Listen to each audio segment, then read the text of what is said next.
What's up, poker players? Hope you guys are killing it on the tables. Today we're going to take a look at some of the Sunday tournaments as well as the cash games that I was playing after the tournaments.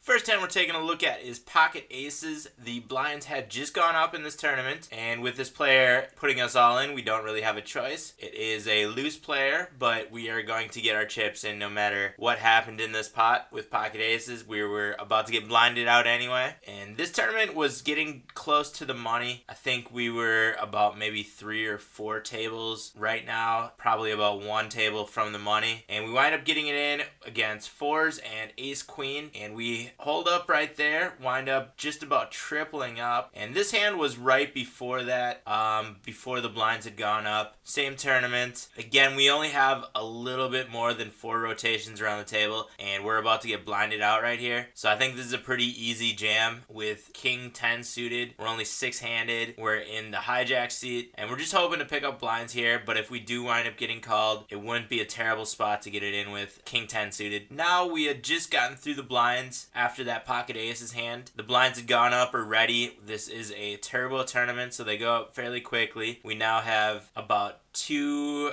and some change rotations around the table. I think this is definitely a spot where you need to be jamming with ace 5 suited. Hopefully we can just pick up the blinds, but if we do get called, it's not a terrible spot. But I think this is one of those spots where you definitely need to be stealing with ace 5 suited. And we wind up getting called by the small blind who has pocket 4s. It's a decent hand to be against. We still have 2 overcards. It's pretty much a coin flip. We wind up losing that one, and I took 13th in that tournament. That was on the bubble, literally on the bubble. But I'm not going to be playing these tournaments to just cash. I want to be playing for that first place prize, and you don't want to put yourself in a position where you are going to get blinded out if you don't play an aggressive game. All the money is made in that final table, so just cashing isn't going to do it. Unfortunately, I got taken out on the bubble, but I don't regret the plays that I made. So that pretty much sums up how my Sunday tournaments went, but let's get into the cash games. So I was playing a couple cash games during and after the tournaments. I got about 2,000 hands in, up about 35 bucks at 8.25 big blinds per 100. Not a bad session.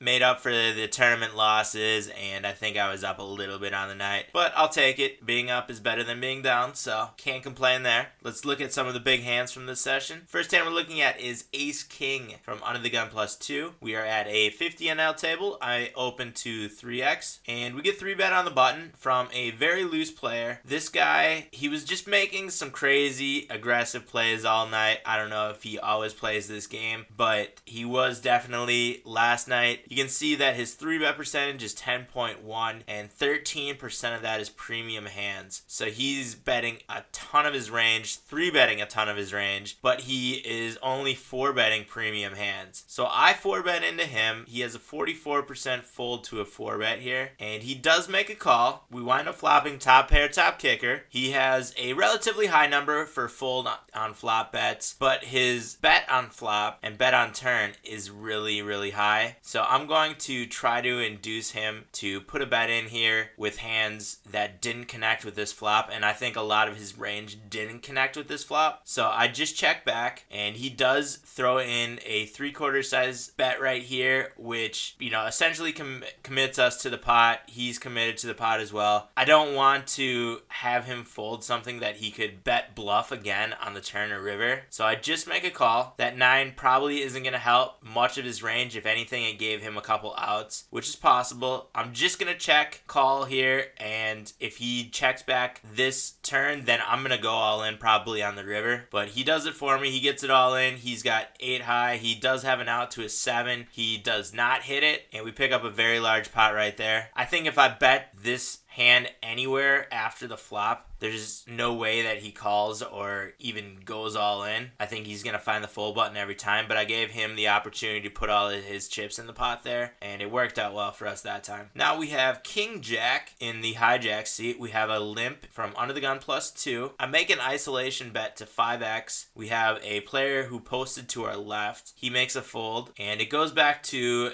the Under the Gun +2 limper who makes a call. And we wind up flopping a king high straight right here. It's a pretty draw heavy board, and I'm going to be betting this one the whole way. This player has low fold percentages on the flop, turn, and river, and pretty low aggression post flop as well. So if he does for some reason check raise me here, I might have to think about a fold since he is rarely check raising or showing any aggression for that matter. But I want to get as much value as I can from any flush draws I could chase, any straight draws I could chase. King, ace, queen, king, queen could be in here. So I bet 2/3 and he makes a call. The 7 on the river did not connect with anything. I think I'm going to be good here. I want to try to get as much value out of this as I can. Since he checked back, a lot of the hands that are going to be in his range are missed draws and queens. So I want any of the missed draws aren't going to call a river bet no matter how much I bet, but I want to make a bet size that queens are going to make a call here. So I make it 479, which is more than 2/3 of the pot, but I think it's a good value to get a queen to call here, especially with a player who has almost $17 still in his stack. It looks kind of like a bluff bet here too, where I'm trying to buy the pot on the river if I missed as well. And he does make the call, pick up a big pot right there, the second biggest big blind pot of the evening. Not sure exactly what he had, but my guess is something like ace queen or king queen, maybe queen jack. Biggest loss of the night came on this hand where we have pocket jacks on the button. We have a hijack seat limp and I isolate to 5x. The limper makes a call. Flop is 2-tone 10 high. We have backdoor flush draws, still have jacks over the board. Or we get a quick call from the hijack seat limper and we wind up flopping, or we wind up turning a set. This is a very, very draw heavy board. There's 255 in the pot. We've got 975 behind us. And I want to make a good bet size here so that we can put in a large river bet if this player does make a call. And he does make a call. There's now 615 in the pot. We have a little bit more than pot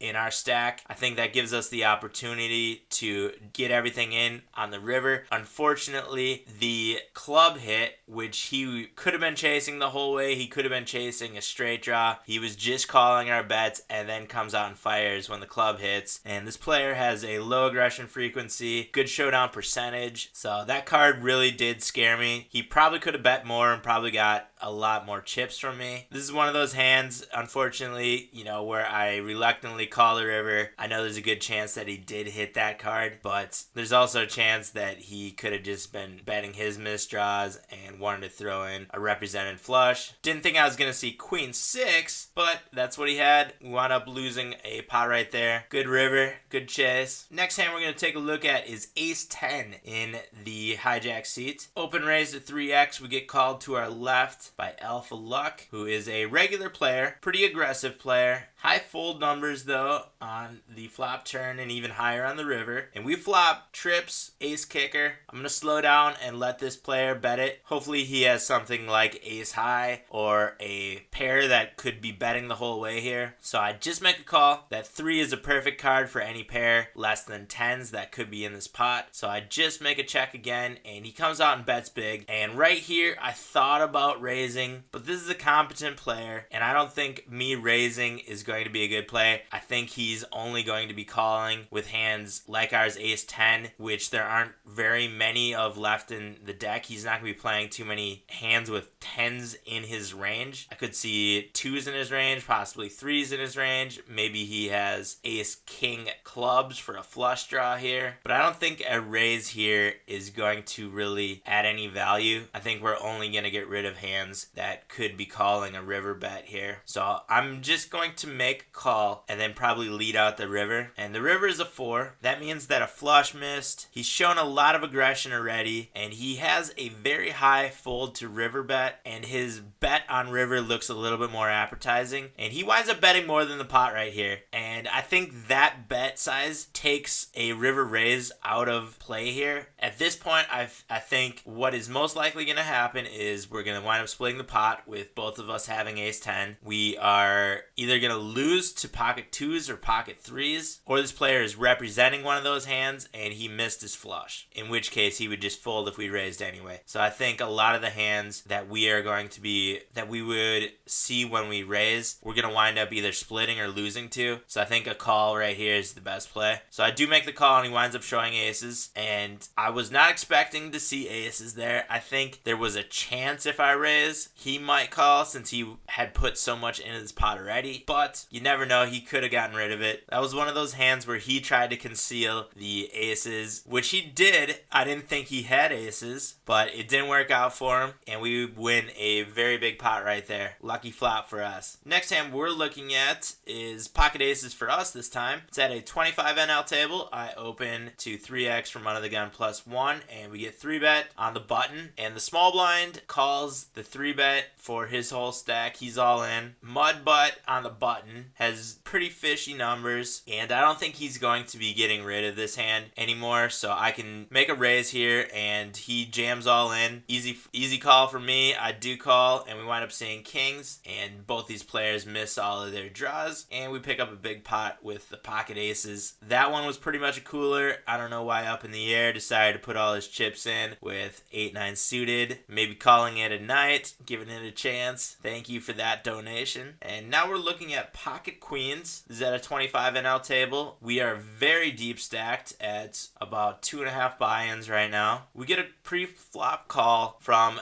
the button, who is a regular type player. Don't have a ton of hands on this player, but he's got decent numbers, nothing out of the ordinary. Flop is 9 high, pretty dry, and I bet 2/3 of the pot, actually a little bit less than 2/3 of the pot, and this player comes out and 3-bets to 351, and I see that this player's 3-bet one showdown is 0. So I think this player is 3-bet bluffing a lot. So I think queens are a pretty easy call here when this player 3-bets in this position. So I do make the call. The turn is a 10, 887 in the pot, and he bets 421, which is a little bit less than half pot. I think queens are probably still going to be good here, so I do make the call. And we wind up hitting our gut shot straight on the river. There's 1729 in the pot. There's 3381 behind this player. I want to find a good bet sizing that he could be calling with if he did have something like 2-pair or a set here, which is kind of the way he played it with the raise on the flop. So I make it an enticing bet size at 775. I think I probably could have bet bigger here, and maybe that was a mistake. Let me know what you think about that one down in the comment section below. But he does make a call, and we wind up picking up a $31 pot right there. I want to add on to the win total for the session. Let's take a look at one more hand, and this time we have pocket aces. It was at a 2NL table from under the gun. We get a call from middle position and the hijack seat. 3 of us see the flop. I wind up flopping a full house, aces over 7s. There's 21 cents in the pot. Both of these players have about 100 big blinds behind them, so I'm just going to slow down and let these players put their chips into a pot that I am most likely going to take down here. So I just call the 13-cent bet, and